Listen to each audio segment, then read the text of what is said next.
Earlier this week, Democrats in the United States House of Representatives voted for Nancy Pelosi to once again be their leader. She's been their leader for a decade and a half.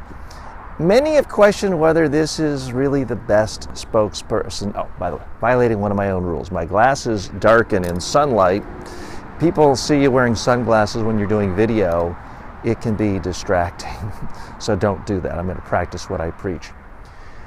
Many have questioned whether Nancy Pelosi is really the best spokesperson because it is a spokesperson's role. She is, depending on how you define it, now the highest ranking or tied for highest ranking Democrat in the land, along with Chuck Schumer, who is going to be the new Democratic leader for the United States Senate.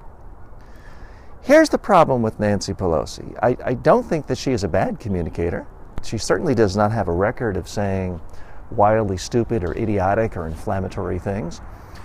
And she comes across, I think, as a reasonably attractive, intelligent person, but there is a problem. Voters are fickle. Voters want the new thing. And no matter how you slice it and dice it, Nancy Pelosi, who's been in politics a lifetime and comes from a family of politicians, is not a new face. And that's not to criticize her face. Her face is a lot better looking than mine. But she is just a few short years away from being 80 years old, and she's been on the national stage for a long, long time. Sometimes the solution for a political party or any organization isn't just a new message or a better message. Sometimes it's just a new messenger.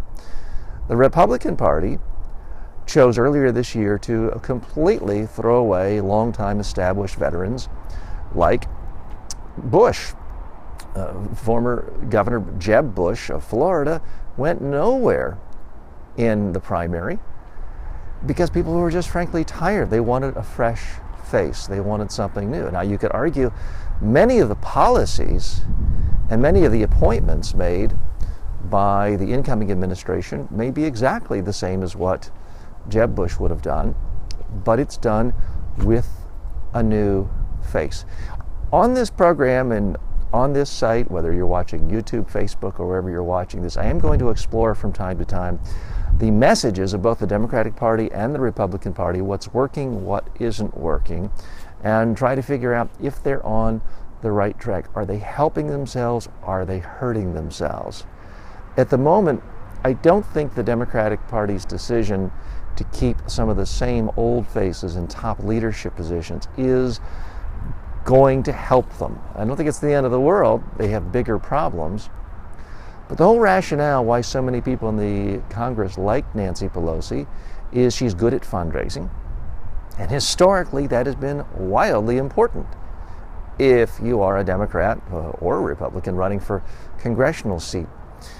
One of the things that Donald Trump's win this past fall has shown is that message can be more important than the money.